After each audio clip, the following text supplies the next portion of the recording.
Bienvenidos, esto es Radio Sefarad y estas son las noticias. Comenzamos con los titulares de hoy. Israel advierte a la autoridad palestina sobre posibles interferencias en las elecciones. Israel advierte que un ataque de Hezbollah contra la planta de gas derivaría en una guerra. Irán acusa a Estados Unidos de retrasar la firma del acuerdo nuclear.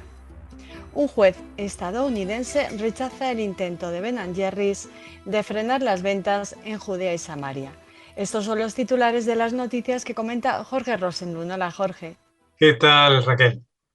Comenzamos muy bien, comenzamos con la primera de las noticias. El Shin Bet, el Servicio de Inteligencia Interior de Israel, ha emitido una severa advertencia a la autoridad palestina para que no intervenga en las próximas elecciones de Israel. Dicha advertencia se produjo después de que el jefe de la Inteligencia General de la Autoridad Palestina, Mahed Faraj, se reuniera con los líderes de la lista árabe conjunta con el objetivo de convencerlos a unir fuerzas con el partido islamista Ra'am. También trascendió que anteriormente Faraj expresó a los diputados de la lista conjunta la preocupación de la autoridad palestina ante la posibilidad de una menor participación árabe-israelí en las próximas elecciones de noviembre, lo que podría llevar al ex primer ministro Benjamin Netanyahu a regresar al poder con un gobierno de derecha de línea dura. Ra'am, islamista, es el primer partido árabe en participar de un gobierno israelí. Tiene 4 diputados. La lista árabe, por su parte, cuenta con 6. Bueno, el tema es que, primero, la autoridad palestina no tiene ningún derecho a participar en asuntos ciudadanos de Israel, que para eso han elegido, digamos, ser autónomos, ¿no? Pero a pesar de ello, pues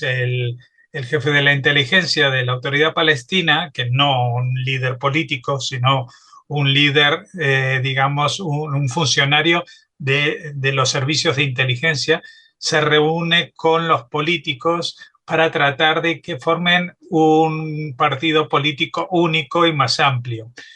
¿Cuál podría ser el objetivo? Pues servir de palanca para evitar, por una parte, la presión de un gobierno de Netanyahu, pero por otra parte, si uno lo piensa, pues el partido RAM,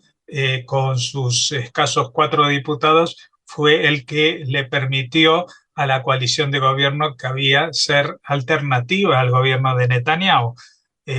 Con lo cual, pues yo no sé exactamente qué es lo que pretenden, porque evidentemente en esta lista conjunta, lista árabe conjunta, hay partidos que, a diferencia de RAM, que tiene un perfil más religioso que ideológico, pues hay partidos como los descendientes del Partido Comunista, que se oponen a cualquier vínculo con el sionismo. Por lo tanto, el integrarlos en la lista árabe conjunta a Raham haría que no se pudiera contar con ellos para una posible coalición de gobierno, lo cual reforzaría las posiciones del primer ministro Benjamin Netanyahu. Esto por una parte. Por otra parte, dicen que están preocupados de que los árabes israelíes no vayan a votar.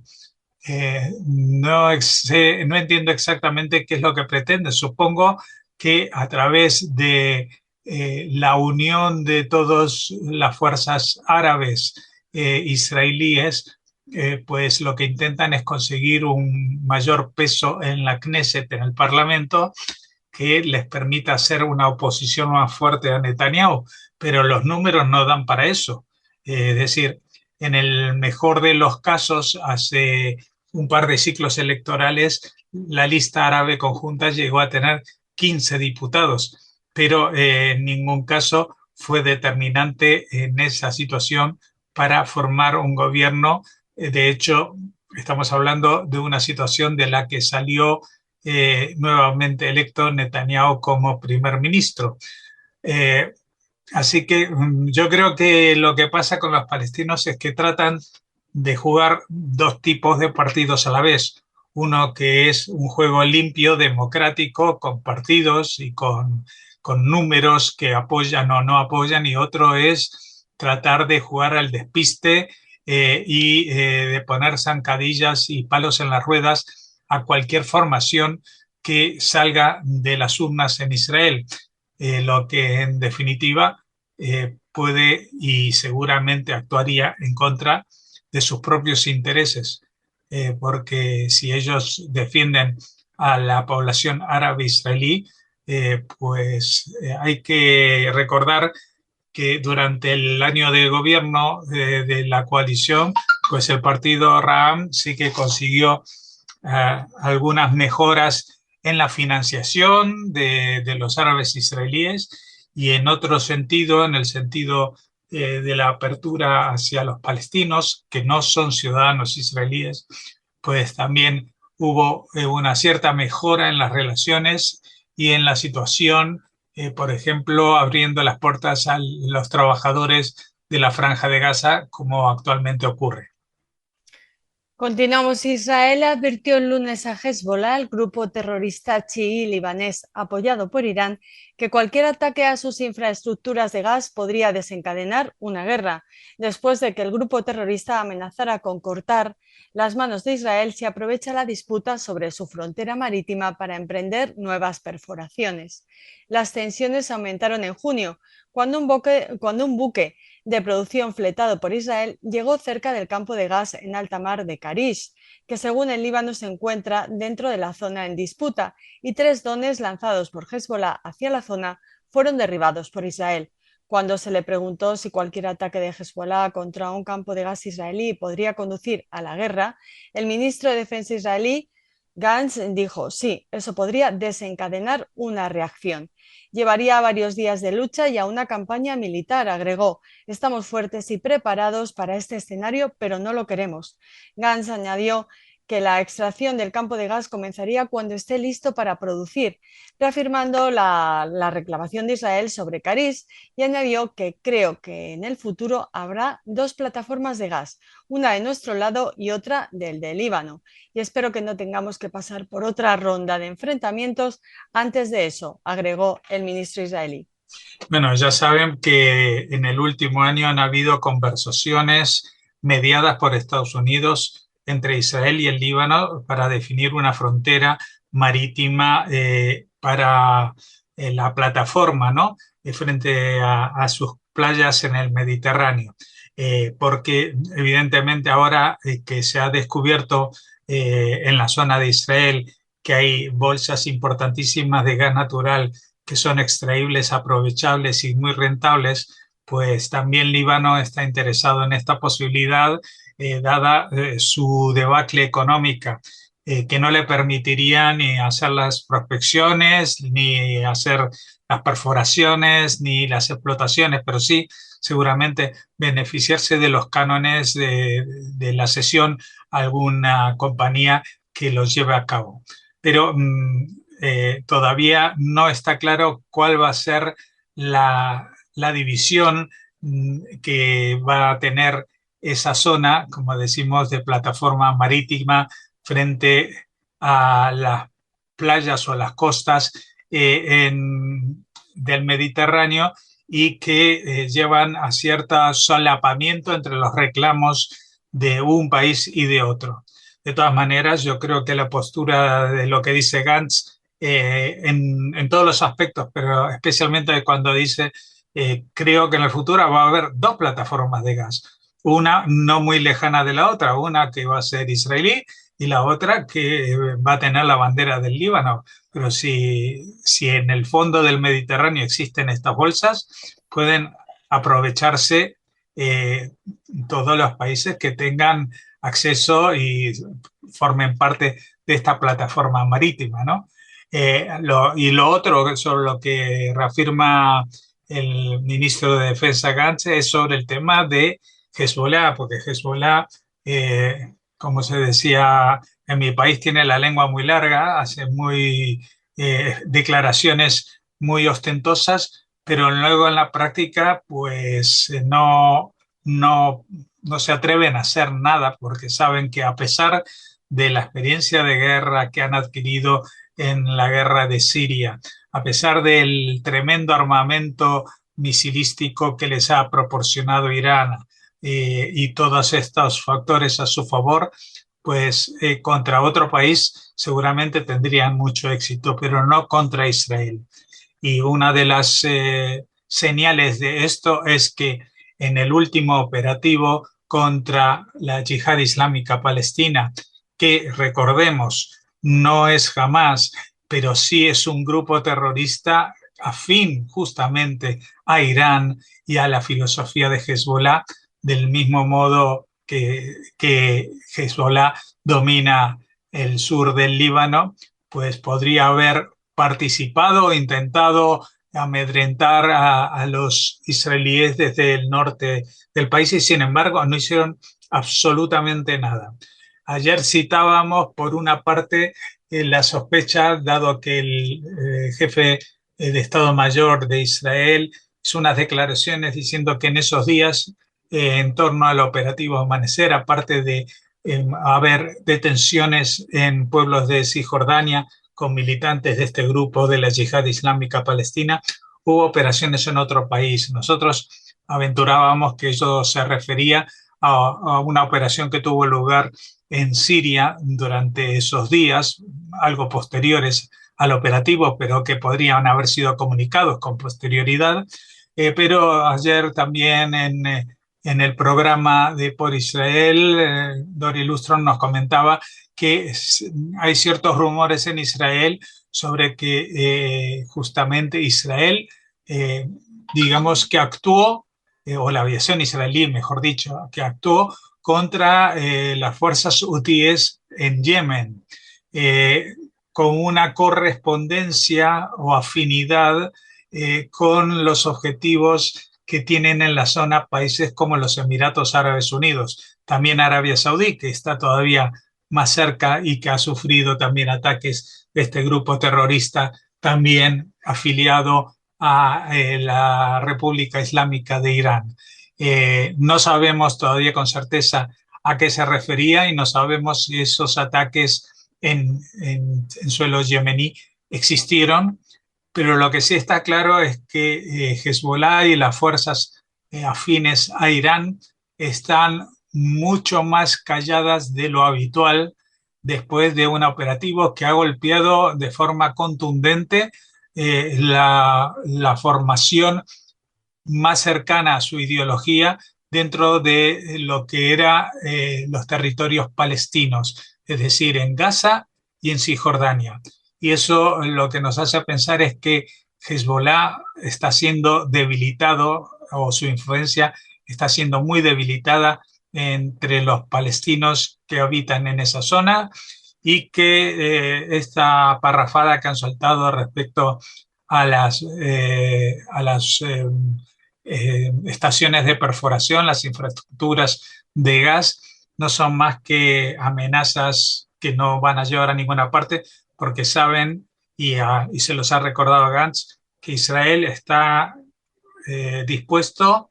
y con capacidad para golpearles mucho más fuerte de lo que ellos se imaginan. Seguimos hablando de Irán, que acusó el lunes a Estados Unidos de posponer las conversaciones indirectas destinadas a restablecer el acuerdo nuclear de Teherán de 2015 y dijo que el intercambio de prisioneros que se está negociando con Washington no está relacionado con las negociaciones del pacto. Después de 16 meses de conversaciones irregulares e indirectas entre Estados Unidos e Irán, con funcionarios de la Unión Europea como mediadores, su responsable diplomático, Josep Borrell, dijo el 8 de agosto que había presentado una oferta final y esperaba una respuesta dentro de pocas semanas. Irán respondió la semana pasada al comunicado de la Unión Europea con puntos de vista y consideraciones adicionales, aprovechando la oportunidad para pedir a Washington que muestre flexibilidad para resolver los tres problemas restantes. Por otro lado, Estados Unidos ha pedido repetidamente a Teherán que libere a varios estadounidenses de origen iraní detenidos en Irán por cargos de seguridad. Irán ha exigido la liberación de varios iraníes detenidos por cargos relacionados con las sanciones estadounidenses. El primer ministro israelí, Yair Lapid, comentó al presidente francés Emmanuel Macron en una conversación telefónica mantenida el lunes que Israel se oponía a la reactivación del acuerdo y que no lo acataría en caso de llegarse al final de las negociaciones. Bueno, yo creo que es evidente que Estados Unidos, o por lo menos la administración Biden, está tratando de ganar tiempo. No sabemos exactamente cuánto tiempo y qué es lo que pretende lograr al final del camino. Si es por Israel, evidentemente lo mejor sería que Estados Unidos no reactivase este acuerdo o no firmase una reactivación por parte de su país de este acuerdo que ya ha sido violado de forma eh,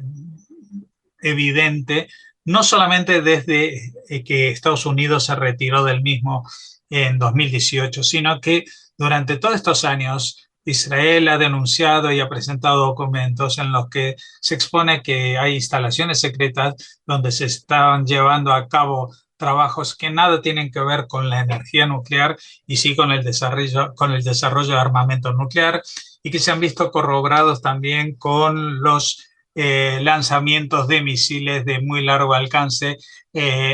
camuflados en un plan que supuestamente es de exploración astronómica y de puesta en órbita de satélites, etcétera, etcétera, pero que a nadie se le escapa que son misiles que son susceptibles de llevar cabezas atómicas, porque tener una bomba atómica no sirve para nada si uno no tiene un proyectil para enviarlo lo más lejos posible o al menos contra una zona enemiga lo suficientemente lejos del país de origen, ¿no? Porque esto ya sabemos que el armamento atómico, aparte de causar destrucción, produce un efecto de contaminación que puede volverse de forma fatal contra el que es el agresor. Eh, la posición de Israel está clara. Lo que no queda muy claro es qué va a pasar con Estados Unidos, como decimos, porque esta había sido una de las principales promesas electorales de Biden hace 2 años, que él iba a llevar a Estados Unidos nuevamente hacia ese acuerdo, pero ahora se están poniendo distintas condiciones. No sabemos si Estados Unidos está realmente interesado en incorporarse a este acuerdo o está tensando la cuerda para obtener el mejor de los acuerdos con una liberación de rehenes, pero incluso con la clasificación de la Guardia Republicana iraní como grupo terrorista, pero a lo que no van a renunciar los iraníes seguramente y será su línea roja es al levantamiento de las sanciones económicas, porque más allá de cualquier inspección del Organismo Internacional de Energía Atómica, que ya se ha demostrado que son posibles de disimularse, lo que les interesa es acceder a miles de millones de dólares que tienen bloqueados en bancos internacionales, no solamente o no principalmente siquiera para reactivar su economía maltrecha, sino para reactivar el programa de terrorismo y la guerra civil musulmana que se está desarrollando en Oriente Medio y que ha llevado a este posicionamiento geoestratégico tan singular de estos últimos años en los cuales pues muchos gobiernos chiitas, muchos gobiernos suníes, que son los enfrentados a la vertiente chiita de Irán, se agrupan en torno a Arabia Saudita e incluso en torno a Israel. Seguro que han visto nuestra portada. Les contamos, un juez federal de Nueva York rechazó una moción de la empresa Ben Jerry's para intentar frenar la venta de sus helados en los territorios en disputa en Israel, después de que su empresa propietaria, Unilever, así lo acordara con una franquicia israelí. La disputa se produjo tras la reciente decisión de Unilever de vender a la franquicia israelí Abyssinger los derechos comerciales de Ben Jerry's en esa zona. Después después de que la firma estadounidense se negara a ofrecer su producto en los territorios en disputa de Cisjordania. El gobierno israelí celebró en junio, se lo contamos aquí en Radio Sefarad, el acuerdo entre Unilever y la franquicia de Ben & Jerry's en Israel, que permite que continúen las ventas de los famosos helados en ese país y en los asentamientos israelíes en Judea y Samaria, aunque se comercializarán con otro logo, impreso en hebreo y árabe. Bueno, esto se explica de una manera sencilla, dada la complejidad del mundo empresarial hoy en día. Existe una empresa que es Ben & Jerry, que son los fabricantes de helados y que son los que querían imponer este boicot a la venta de sus productos en los territorios en disputa. Pero esta empresa forma parte de un conglomerado que es una empresa propietaria de una multinacional llamada Unilever. Y a Unilever no le interesaba ni dejar de vender los helados en Cisjordania, ni mucho menos, porque tampoco es una cantidad que digamos, afectaría a la economía de la empresa, pero lo que no quería es entrar en conflicto con todo lo que se ha venido como represalia de grupos judíos, sionistas, israelíes, etcétera, por esta decisión de Ben & Jerry. Y entonces Unilever hizo una maniobra y que es vender los derechos comerciales a una distribuidora israelí. Esta distribuidora ya no los va a vender como Ben & Jerry, sino con una marca propia, pero que todo el mundo va a saber que son Ben & Jerry, y con esta marca propia se van a distribuir los helados en Israel, con otra etiqueta, con otro formato de presentación,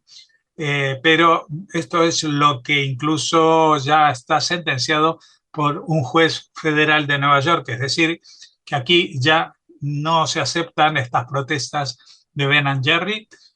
no quieren que su etiqueta, su nombre aparezca en Israel, muy bien, pero en Israel sus productos sí aparecerán.